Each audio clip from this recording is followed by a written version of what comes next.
I've been told by my publicist that doesn't exist that I have to show up in person for this video at times to kind of really appeal to that 2% female demographic we've got. We're pushing for 2.5 to 3. So leave a like, subscribe if you want to see more content like this. We do movie reviews sometimes, and today we're doing a special one, Deadpool and Wolverine. I've even got the shirt, I'm decked out here. We already did a spoiler-free review, so if you want to go back to that, that is a separate video. I will leave that linked in the description, but little TLDR for it, just in case you don't want to, this is going to be more of a spoiler review. We're going to talk about specific story beats, we're going to talk about specific things that happen, specific dialogue, things we wish we saw too, and the things that we really loved in detail in this review. So that means that if somehow you stumbled here without looking at the title, or the description, or the thumbnail, I don't know how you got here, there's going to be spoilers for this movie. It's less than 2 weeks old, so if you care, vamoose, get out of here. There's another video for you to view if you want to see it. We did like the movie. We liked it a lot. We're going to tell you why. We're going to tell you the things we didn't like about it as well. Things, like I said, we wanted to see. And we're going to show some gameplay of different things. We're going to show some of the trailer footage. We're going to show some pictures. Some of them are not going to be the highest quality, but we will be showing some games and different stuff. So, like I said, leave a like, subscribe if you want to see more content like this, and let's hop into the video. But with a very quick question of the day for you, do you have a favorite Fox X-Men universe film from before this? You know, any of that stuff? Maybe it's X2, maybe it's X-Men Origins Wolverine. You know, I know some of you like it more than Logan. Let us know in the comments down below. Let's hop into it. It wasn't recording, Nate. What are you looking forward to in the movie? I think for the zoom-in view, I want to see the Wolverine. Just him? Yeah. That's it? Yeah, that's it. Do you care what version of him it is? I hope he's in it. I'm pretty sure he will be. So nobody has any expectations for this movie going into it? Look, I just want to see a good movie. Okay, all right. I want to see a good movie. I want to see lots of cameos. Are you tired of bad MCU movies or mediocre ones? No, because I watch good movies like Ant-Man and the Wasp: Quantumania. I don't know if this will be in the spoiler-free or the spoiler review or both. Look, we've got matching necklaces. They say best friends. They go together. They go together, but we can't get them together because somebody's head is too big. Somebody help. I'm a Funko Pop. Oh, look, wait. Almost. Look at that. Perfect. You got it. Good job. Perfect. Jill, is there anything you want to see from this movie? I want to see Hugh Jackman's abs. Nate's not here, but we saw the movie with him, and we all love this movie. Well, would you say this was your favorite out of the three? I would say it was. So you and I watched the movie twice, and I think the first time I watched it, it was not my favorite, and then the second time I watched it, it was my favorite. But why wasn't it your favorite the first time? Well, because my theater experience was horrific. Yeah, we had a very bad experience at AMC. We couldn't hear the movie. The movie was way too quiet, and we had kind of terrible seats. Yeah.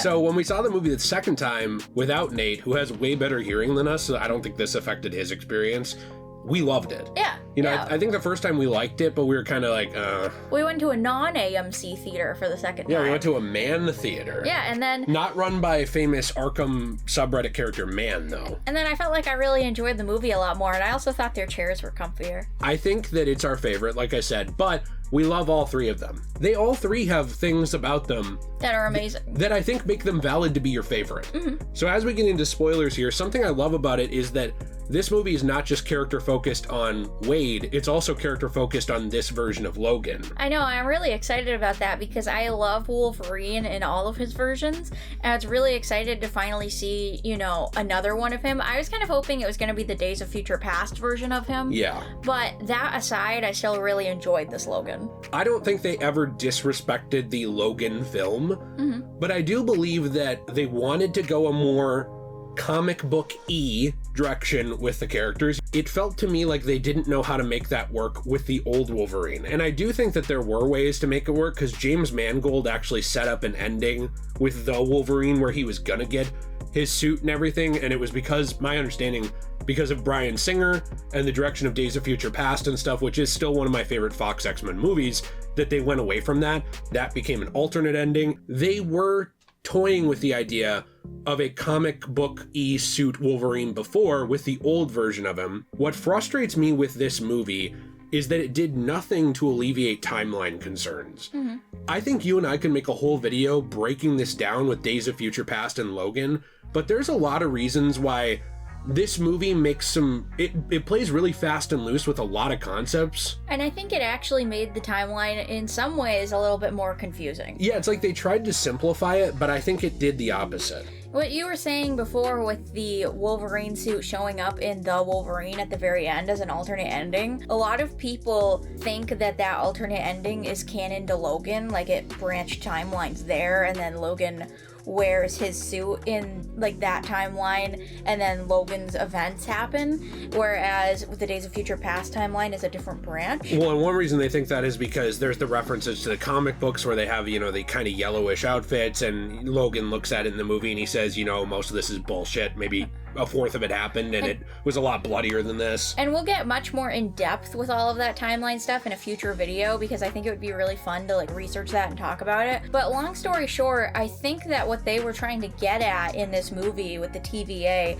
is that, in my opinion, that Logan was a prominent branch in the overarching Fox universe. Well, it's called like Earth 100005. The one that Deadpool's on. That's kind of the revised timeline. So here's why, just really briefly, this is why this doesn't really work when you're trying to simplify it, because they said they treated it as if Logan took place later in the same world as Deadpool. Yeah. And what doesn't work about that is you have things in Logan like, oh, well, there haven't been any mutants born in 25 years, which doesn't match up really with the ending of Days of Future Past.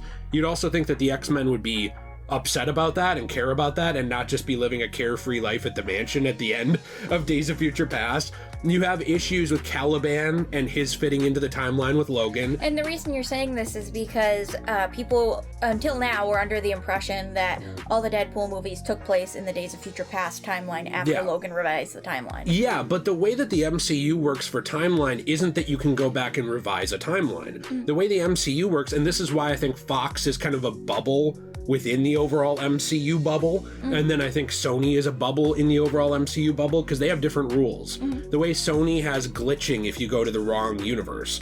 None of the other Marvel or Fox universes have that kind of thing. With Avengers Endgame, they established that when you do a new timeline change, it branches. It doesn't just change the timeline, but in Days of Future Past, they basically made a big deal about how it was going to overwrite their history and change that timeline. And you can't really have it both ways, where you have both of these simultaneously coexisting and still have Logan take place after Days of Future Past. So the reason we also say all of this too is because Deadpool takes place supposedly in the Days of Future Past timeline, which is what we were all led to believe. And then it begs a lot of questions of, well, how would Logan take place in the Days of Future Past timeline if Deadpool and Wolverine takes place in 2024 and then Logan takes place in 2029? With a lot of what Jay just said, all of those things don't really line up correctly. Where is the Logan that was in the Days of Future Past timeline who got his happy ending? Where is he during this entire movie, and why have we not seen him? Well, and also it begs the question, can branching timelines affect the main one? When they show the TVA graph, they show branches off of that Earth. This movie, my biggest critique of it would be, it makes everything more confusing, but it acts like it was simplifying it. And I actually think that does a bit of a disservice to trying to wrap up the Fox X-Men universe, because this was always a problem. They always had problems with continuity. It should have been looked at a little more carefully. I completely agree, so that wasn't a concern again. Like, for the 20th time, it's like, oh, this doesn't make any sense. Yeah, we had years to figure that out. And so, long story short, because of the branching timelines, I think that Logan is a branching timeline, but because his death in his movie was so prominent, and that was the end of, the interest of the Fox universe in our world, like you and I's world. This ties into the anchor being idea. Like, Logan was the anchor that tied audiences to the movie, almost like a fourth wall explanation as well. And when he died, that Fox universe started to fall apart, and that's why we see this 20th Century Fox sign in the void. That's how I interpreted this movie. So we still think there's 3 different Wolverines now. Yeah. We think there's the Days of Future Past ending one, we think that there is the Logan one, and we think that there's the Deadpool and Wolverine one, and we think they all share a similar history. Yeah. Now, when Cassandra Nova touches Wolverine's brain, which was disgusting, she actually, and hey, maybe some people want Cassandra Nova's fingers in them, because I will say there's something weirdly hot about Cassandra Nova, all right? I'm gonna go, hear me out. That's my hear me out of the day. When she goes into his head, you see a little bit of backstory, and you see flashes, I believe, of X2. I think Origins pops up, but it's very fast. There are very fast clips in there, which I think are really interesting. And when the movie comes out on streaming and on physical, I think it'll be much easier to talk about that and pick that apart, because you'll be able to pause it. I do think that when you're establishing your backstory for this Wolverine by Cassandra showing flashing images for a second and then exposition, that's another complaint that I do think we had, which is that we really loved this rendition of Wolverine, and Hugh Jackman brought his A game as always, but we rely on exposition and the assumption that this Logan went through at least the events of experiments, at least. Mm-hmm. Then he went through X1 and 2 type stuff. Mm-hmm. So we know that he at least had that kind of history from the clips we see. Something you pointed out was because of the runtime of this movie being only, I believe, 2 hours and 8 minutes-ish, we don't actually get to see that Logan in his world. Yeah, I felt like the movie needed a little bit longer runtime, just because I wanted to have it shown to me some of what happened rather than just told. Mm-hmm. Because that's one of the things growing up that I always, learned with story writing is you should show, not tell all the time. I would have liked to have seen that so it would make the timeline a little bit more clear. I absolutely loved the banter in this movie between Wolverine and Deadpool. I just thought they were so funny and hilarious. This is the kind of movie that I have been waiting a very long time to see. Ever since the first Deadpool movie came out, I thought, wouldn't it be so fun to see Wolverine in a movie with Deadpool? And we finally got it, and it was everything I dreamt of in terms of the banter, in terms of them fighting with each other, in terms of the jokes. It was all really amazing, and I loved the costumes as well. Well, something I love about that, so yeah, I do want to mention the costume design was insanely good. I've seen people argue, well, I don't like the way the mask looks with the white eyes. I love it. I think it's awesome. I loved it. I feel like it fits, a on-screen comic book-y version. Between all these layers of banter, there was also layers of heart and soul to the movie. Like, for example, when Deadpool is really picking a fight with Wolverine and Logan goes off on him, you can tell he's genuinely hurt in the scene in the car when, Logan goes in on him. He's like, you're a fucking joke. No wonder the Avengers wouldn't take you. The X-Men wouldn't even take you, and they'll take anybody. And that, when you actually find out his backstory, is one of those moments that has a lot of heart behind the delivery. Because at the moment, you think he's just being a dick. But when he says, they'll take anybody, you can hear that he sounds also pained and angry, and he's talking about himself. Because he thinks he was that anybody. He thought he didn't deserve to be a part of them. And he failed them. Yeah, and even later on in the movie, he says, this is the first time I've ever felt worthy enough to wear this suit. And that made me tear up. So during the ending, I'm not afraid to say during the ending when they're playing, Like a Prayer, and you see them look at each other, and it flashes to Logan's monologue, this Logan, and he says, this is the first time I've ever felt proud to wear this suit. I am an X-Man. I'm the X-Man. And it's because he was inspired by Logan, the movie, which I think is really powerful. So this journey that Wade drags him on inspires him to be a better person. Not only is he inspired by Wade trying to save his universe, but also meeting Laura, yeah. Hearing about the other Wolverine from both Deadpool and that one from Laura, hearing about these other versions of himself being a hero helps inspire this Wolverine into that monologue, and it's actually really powerful. I don't get how people can go into this movie, and I saw a lot of criticisms where they said, this is just Hollywood slop. It's all these cameos put together. It's like people bashing their action figures together for a big team-up movie. I don't understand how people went into this movie and didn't get the heart and soul behind it. The scene where it shows Deadpool lonely in his apartment looking at the empty party and realizing he could lose all these people. These are very emotional moments in this movie. Yeah, and that's why I kind of wish we had gotten more scenes with Laura specifically, because I think what she had to say to Logan was very impactful, and it helped him become a better Wolverine in this universe. And I would have just loved to see a little bit more of her in this movie, and I want to see more of her going forward. Well, and I want to say with that, a lot of these criticisms are twofold. First off, as a film itself, I think we love it. As a film that is just Deadpool and Wolverine, we love it. The problem is you also do have to judge it as a send-off or a swan song or a eulogy or whatever to a lot of those projects that Fox did with Marvel that got left behind. Because, you know, they have so many cameos, they have so many references, they do it in the trailers too, and they hype you up to try and see these characters like Blade. And so we're going to look at the cameos too here as well. Yeah, but and in the credits, they showed all of those scenes from the movies. But my issue is that it's like, as a movie standalone, I think that there's not a lot that I would have wanted to see differently, except that maybe runtime could add, you know, a little more to that exposition or show a flashback, and maybe we could get a little more relationship building between Wade and Logan. But my issue comes with the Fox end of it. Like, so you have all these cameos, but also there's a lot of characters that felt like they were left out. I want to talk about the few that we wish we had seen, just because I want to talk about how I think that an extended runtime would have really added to the movie too with these parts. The entire villain was Cassandra Nova, you know, the twin of Professor X. I'm sticking with weirdly hot. It would have been extremely interesting instead of the end of the movie just being, ooh, the big bad villain gets blown up. If we had seen, you know, Mr. Hope himself, Professor X, show up and maybe take in this lonesome soul who's obviously sad that she never had a family and never got a chance to live a life because she was thrown in the void before she could even walk. Well, she was even asked, why are you like this? And she says, I wish I knew. Yeah, she seems like she has a tragic story that we don't get to see enough of, and I would have loved to see Professor X and possibly seen her in another film, you know, even if she stays evil, I don't care. I would have just loved to see a little bit of growth from that, and I think Professor X was definitely a very needed character for a Fox Celebration film, when both Patrick Stewart and James McAvoy both said that they want to be Professor X again in future films. I felt like the end of this movie was a little bit Age of Ultron-y, where it's like you introduce this villain, you build him up, you have an interesting story, but because you just blow him up at the end, it makes him feel more hollow. And I thought that was something that we were moving away from a little bit, because the MCU did that a lot. And then I thought they learned a little bit from Baron Zemo.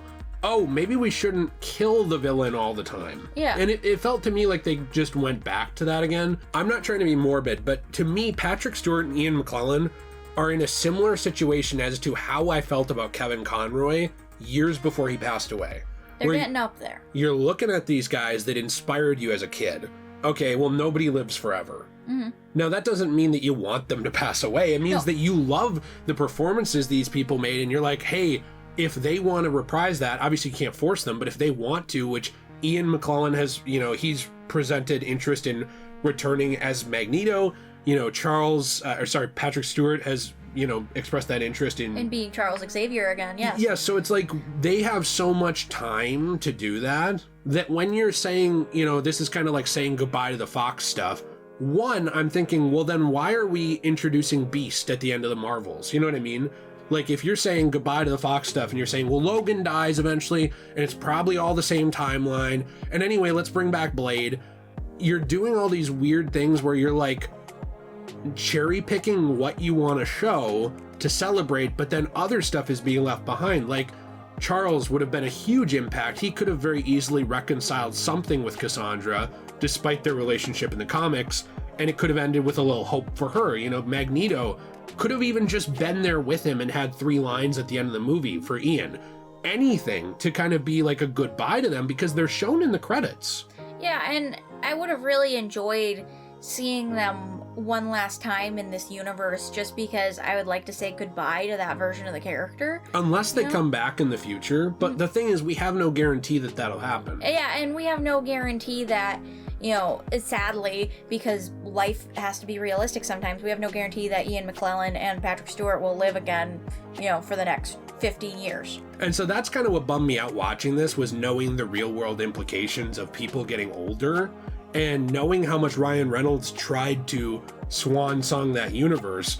That's just something to me I thought was a missed opportunity. Along with Evan Peters' Quicksilver, they even mentioned Quicksilver and Magneto in this movie. I doubt it's the same version we saw, but you look at Dark Phoenix, there were a lot of characters that got shortchanged at the end of the Fox universe when Disney was coming in and Fox was mandating, I believe, that Simon Kinberg cut the script down to just one movie, and then Disney was interfering. And that movie got really messed with. Like, it was supposed to be a much better 2 movies than we got. This is not a Ralph Bohner situation.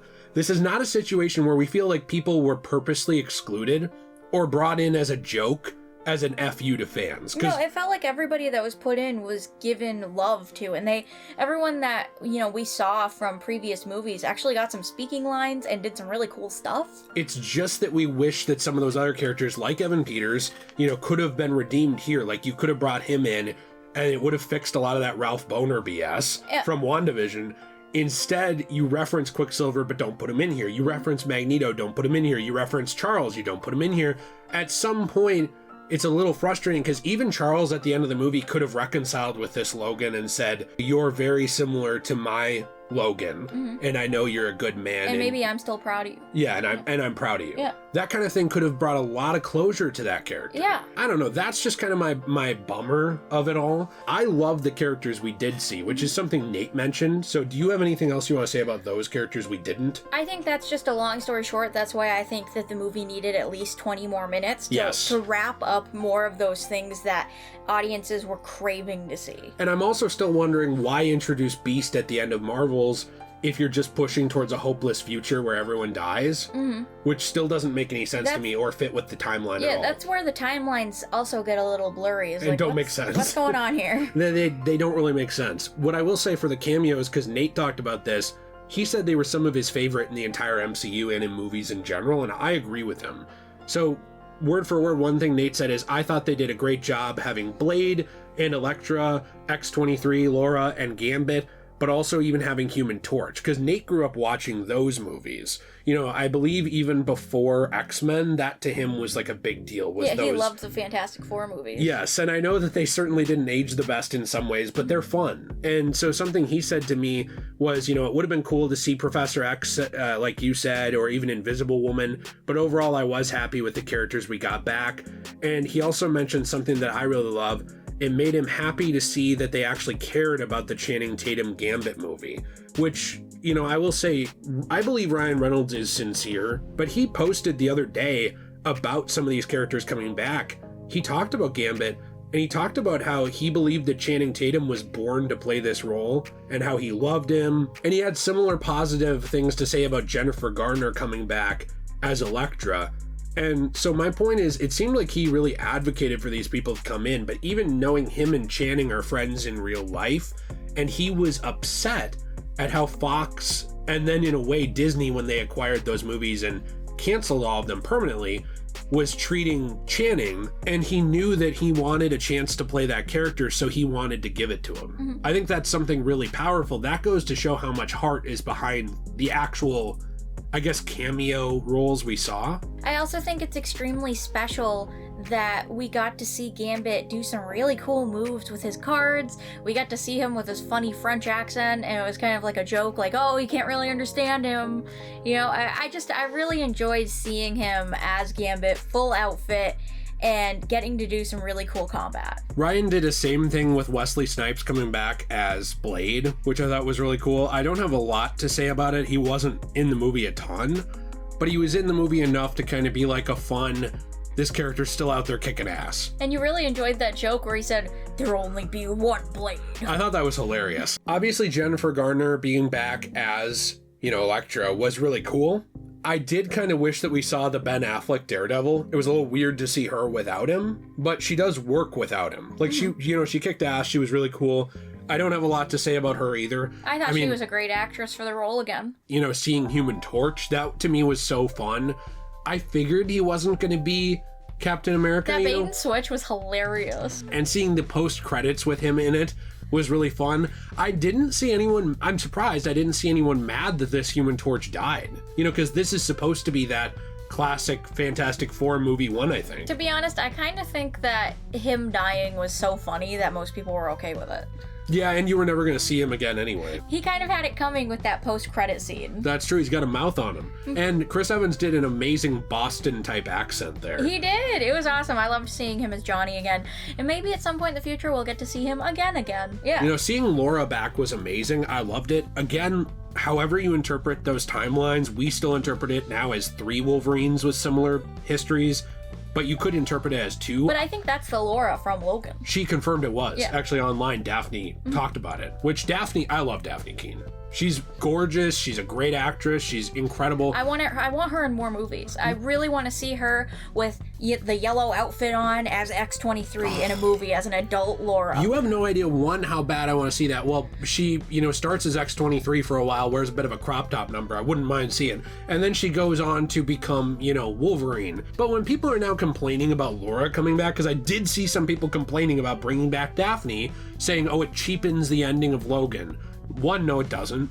Yes, you can ask why she ended up there with the TVA. That's a fair question. It cheapened nothing. It makes sense, though, because with what we've seen from Laura, it makes sense she'd push back against something the TVA was doing. Right, she's a fighter. She'd have a mouth on her. You can see on her outfit, she has a belt with an X on it. And I don't know if that was done just in memory of her dad, but I like to think that she took those mutants, and I don't know if she would reform the X-Men, but helped raise them. Did something like that? Yeah. Helped them find their place. Her fighting scenes, by the way, were amazing, and it left me craving more. I love seeing her fight with, the blades on her feet. Dude, watching her cut off Juggernaut's feet was insane. It was so awesome, and I love that she puts on those glasses that she had when she was a little kid. Mm-hmm. Yeah, kind of as a memory of her dad. Yeah. When they were at the gas station and she took them. It's really sweet. I thought it was really cool. I loved seeing her. I thought all that did was add to the movie. I'd love to see her in future roles, like you said. She also helped contribute to the movie a lot by throwing Juggernaut's helmet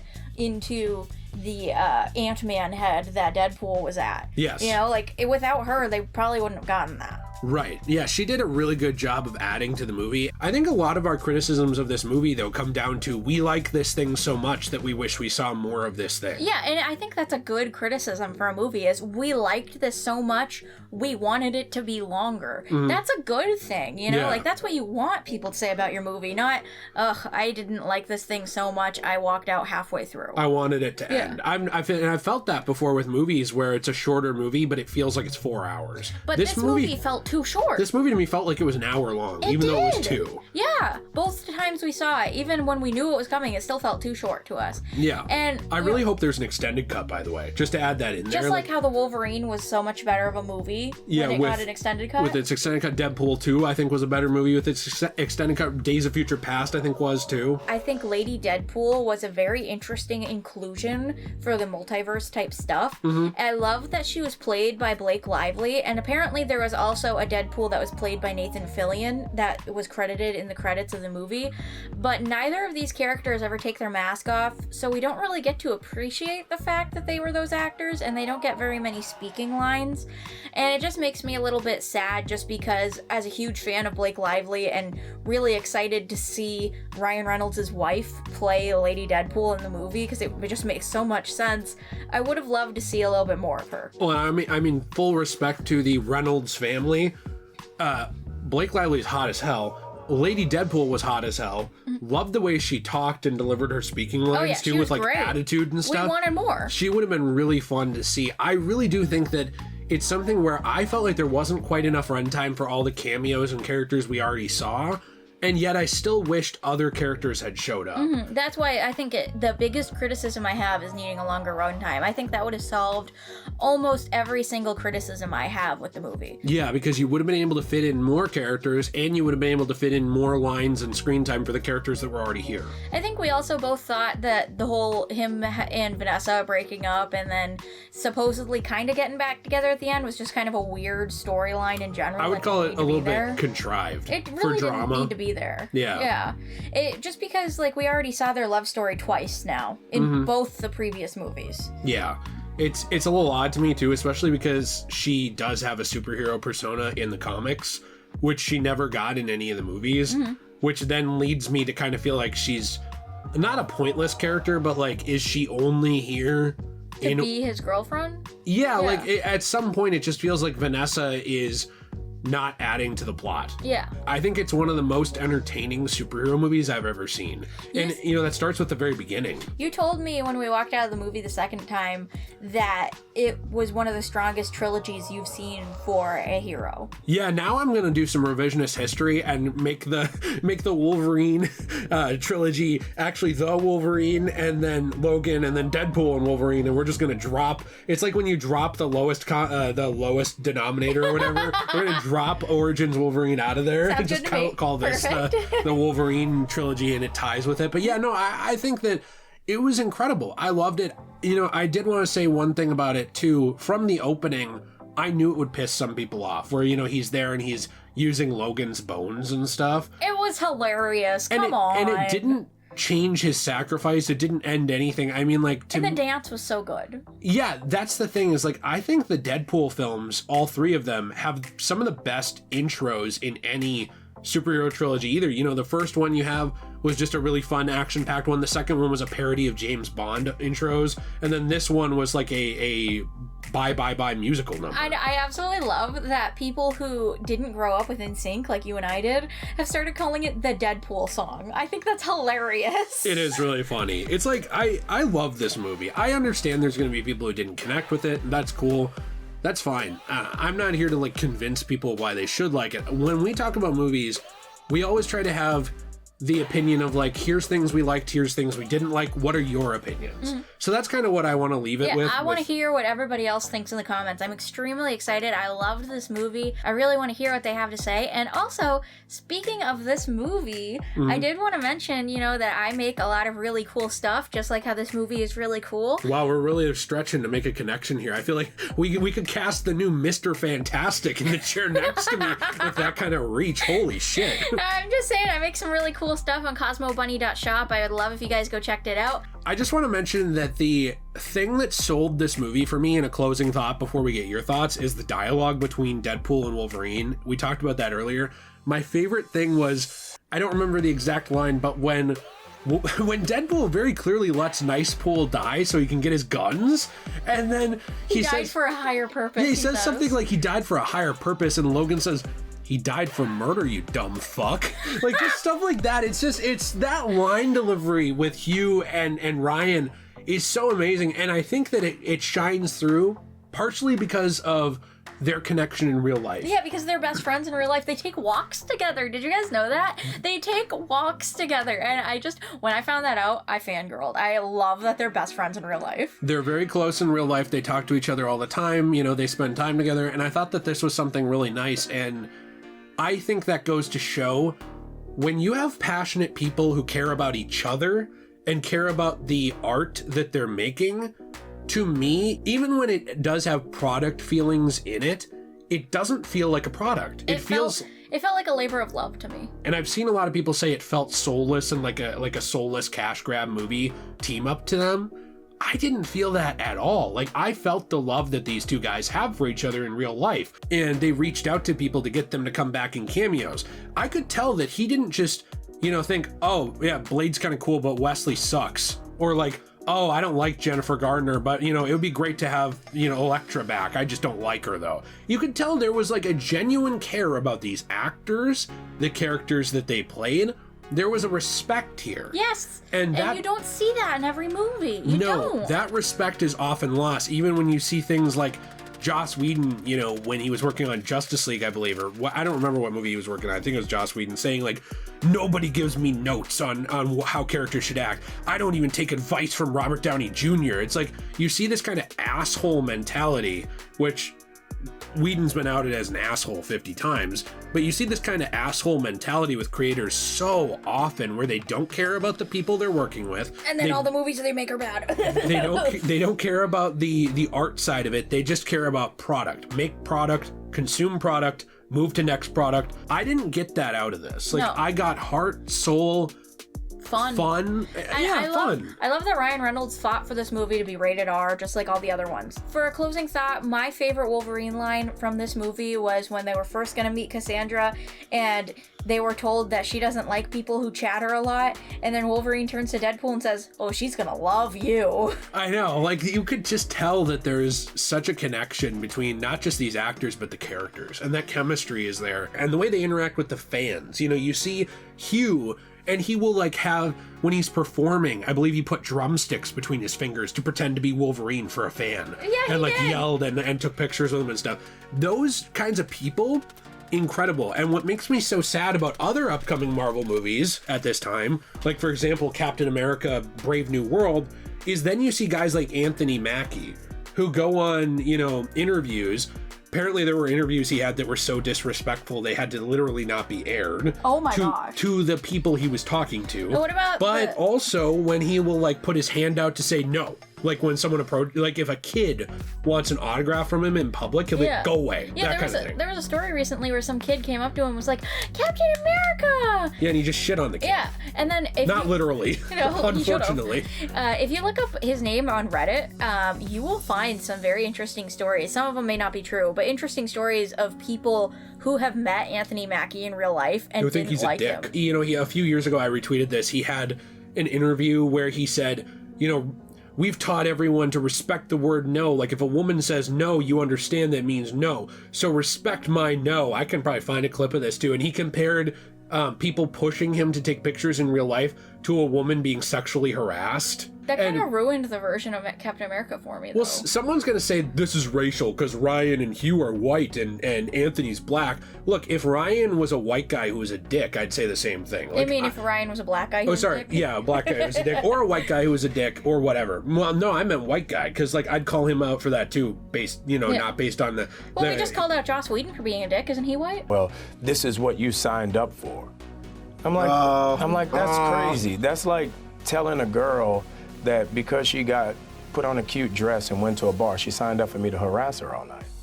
No. My point is that you can tell these guys care about each other, the fans, the movie, everything. The thing that they created. They don't just view this as dropping a product. They don't just view this as, oh, well, we made it. I guess I'm Wolverine in this. Thank God, take this suit off, give me my check. They view it as something that matters. And I wish that more superhero actors did that because it's very harmful to children that they don't. I know this was an R-rated movie, but like a lot of kids, they'll go up to Anthony Mackie, and even if you think this is stupid because you're an adult, they're like a 5-year-old or a 10-year-old. And all they see is Captain America. They're going to see Sam.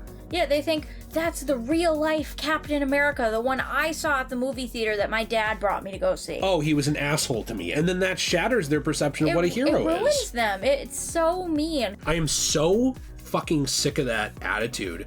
It makes me hate the way that these people behave because it's entitled, and I don't even want to see Captain America anymore. I think that's why so many people were so excited for this movie, because Ryan Reynolds is beloved. Hugh Jackman is beloved. You know, like, people love those guys in real life and know that they're kind in real life, and that they've been doing this for a long time now and are actually genuinely respectful. You know, and so when you have people running around abusing that, that makes me so irrationally angry. Whenever I see stuff like this, I actually pray that, you know, God will change someone's heart, you know, or that someone will meet the right person and make them a better person. Because I'm very tired of seeing the things that I love tarnished by people who don't care or who are bitter. Yeah. And that's what I love about this movie is you don't see that at all. I love that. I love the sincerity, and I really look forward to hopefully seeing more sincerity in the future. So these are a lot of our thoughts on the movie that we wanted to share with you, and I leave it up to you. What do you think about the movie? Did you like it? Did you not? Were there some missed opportunities you thought? Maybe things you wanted to see?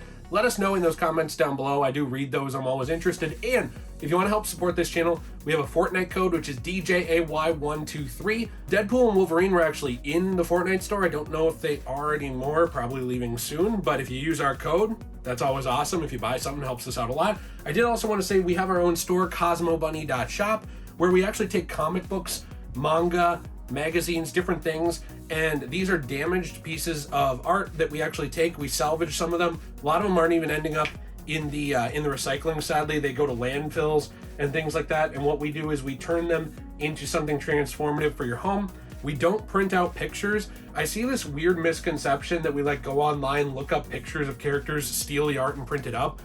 We don't. The same way that, like, for example, if I got this comic book that this was in, you can actually see, I think in the light, that this is a comic book page. Jill can nod and tell me if you can actually tell that it is. This is a comic book page. This is a piece of a comic book page. A lot of times we do more collage style stuff too, but what we're doing with this stuff is instead of just tossing it in the trash because it's very damaged, stores will give it to us or we'll buy it for like 10 cents a book or less. And what we'll do is we'll turn it into something transformative for your home, and then we actually make sure the rest gets recycled. So we don't steal art, we don't print stuff up that we didn't make. We're pretty much the same way. Like, for example, if we got this comic and we resold it to, I don't know if you have half price books there, for you know, $1, it's pretty much the same thing. We're just taking the pages. You can see it's a page. You can see it right here, because I don't know why people don't understand that concept, some people. And what we're doing is we're turning it into something new and transformative. I believe this was from a magazine, actually. I think you could see the back of it there. But I think this stuff is really cool. Jill does an amazing job with it. CosmoBunny.shop, discount code DJAY123. And, little last but not least thing, we're even starting to do some light switch covers. So maybe you want to have a little bit of something unique for your home. Maybe add a little personality. Someone comes in, you say, "Oh, please, Reginald, can you hit the lights?" And Reginald goes over, your partner, your life partner, Reginald, he goes over, then he goes, "This is my first time at your humble abode. What is this?" And that's a conversation starter right there. And now when you and Reginald are in bed, there's a lot more to talk about, okay? So look, I'm doing you a favor, all right? DJAY123, down there in the comments, pinned. Check it out, CosmoBunny.shop. Hope you have a fantastic day, and as always, everyone, stay shway.